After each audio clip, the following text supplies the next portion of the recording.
Hello, once again.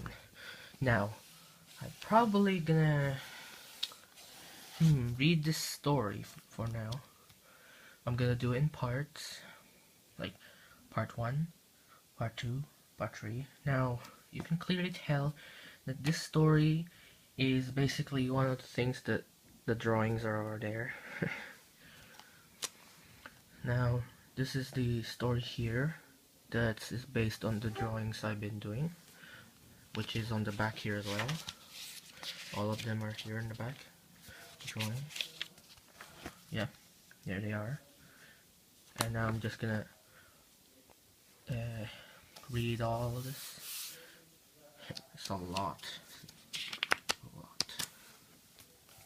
Basically, whoever's not a fan of this, don't watch this video. Now, let's get started. So it's an MLP fan story, and it's my 25th book. Half.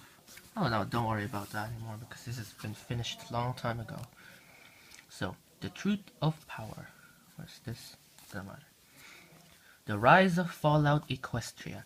Now, this is my own version of Fallout Equestria. Now, don't judge me if there's differences in the proper one, but this is based on what I made my own. Now, I changed the characters as well, and the characters are basically even. Now, you must be wondering like, let me see. There's an overpowering character. Oh yes, Ponroy is an overpowering character.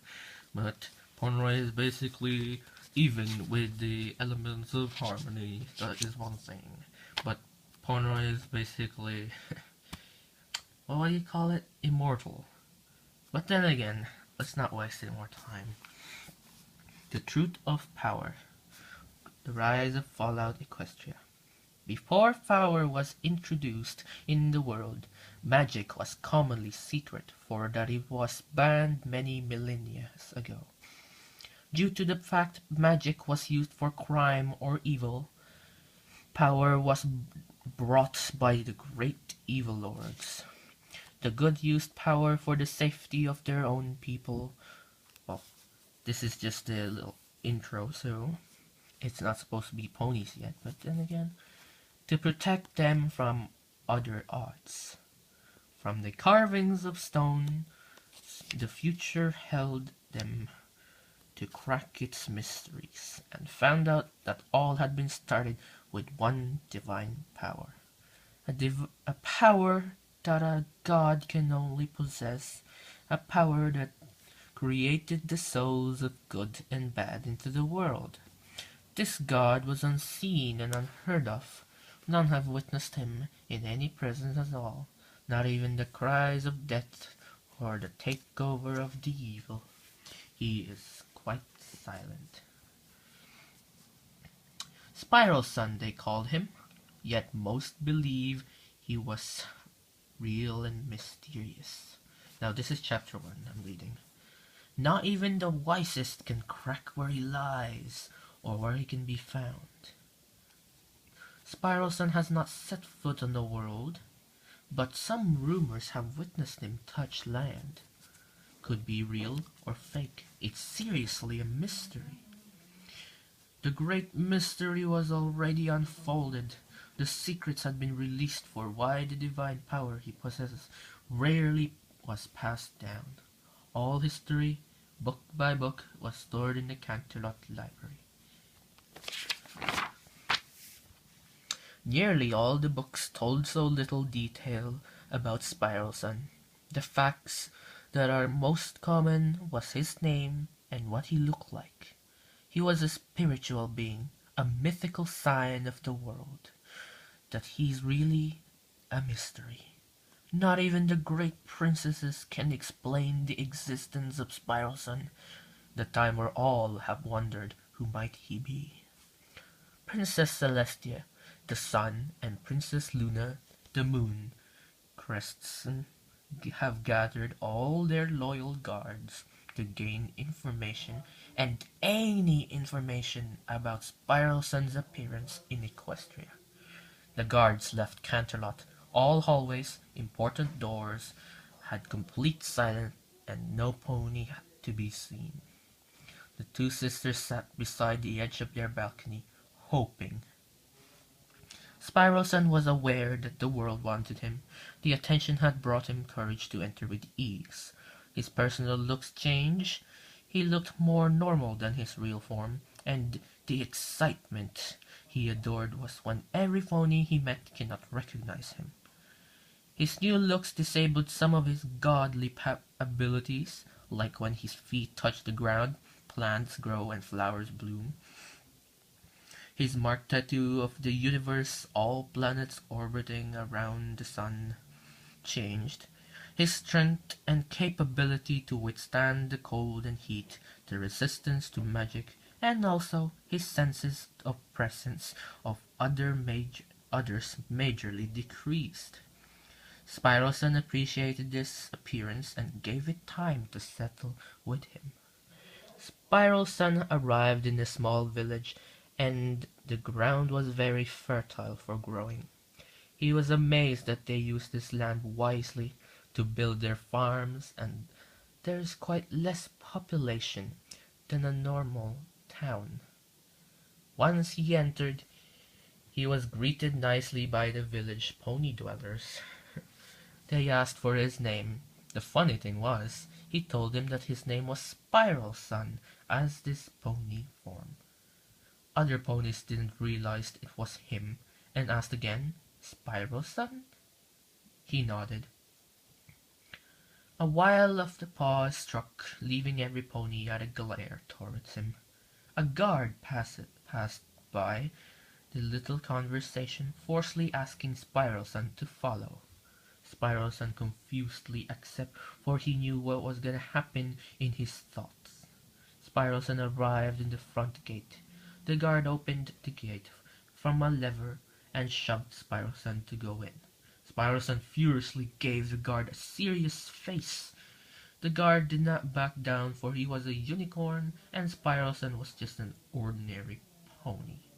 Now, in this story, it's supposed to be not a unicorn, a Pegasus, but I'm not really sure. I think I had to redraw him again. Oh no, that's his Pegasus form is the one that's supposed to be his real one, but doesn't matter. Then this is a other form that it just took into a normal pony. Doesn't matter. Spyroson denied to go inside Canterlot Castle. The guard had no choice but to push him inside.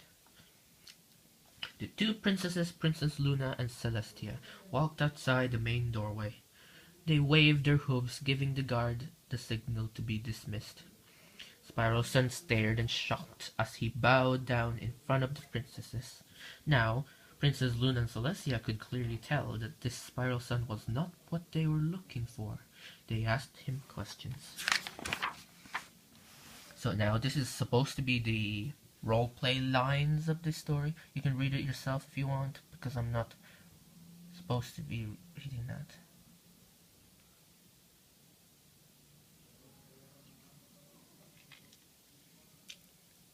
If it's unreadable, I think the graphics is quite bad though. You can pause it if you want to read it. Now I'll skip to where the narrator part is. Spyroson left the conversation and walked to the hallways.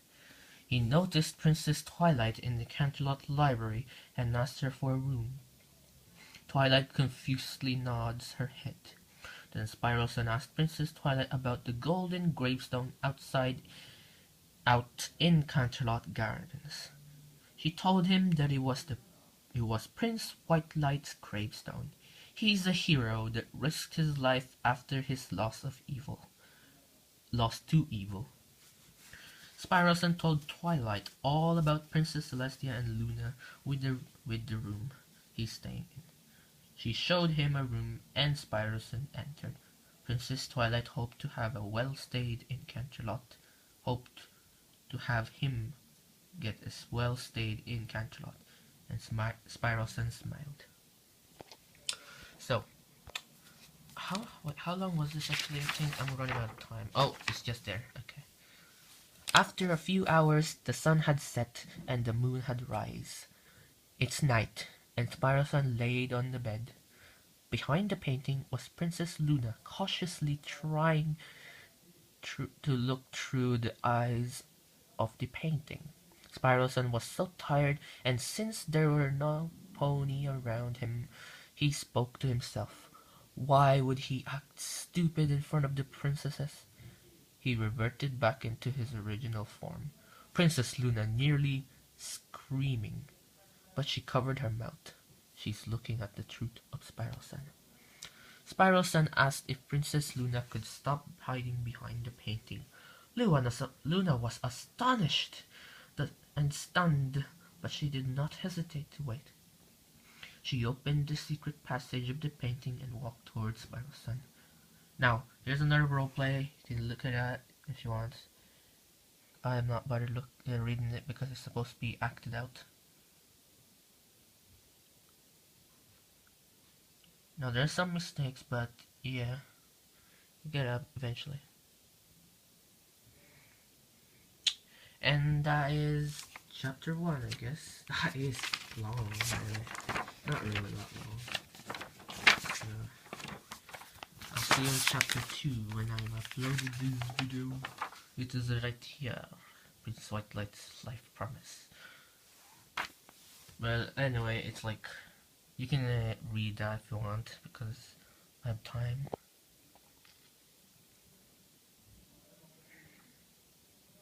I'm only reading all the narrated parts. I'll see you in the next video. Part.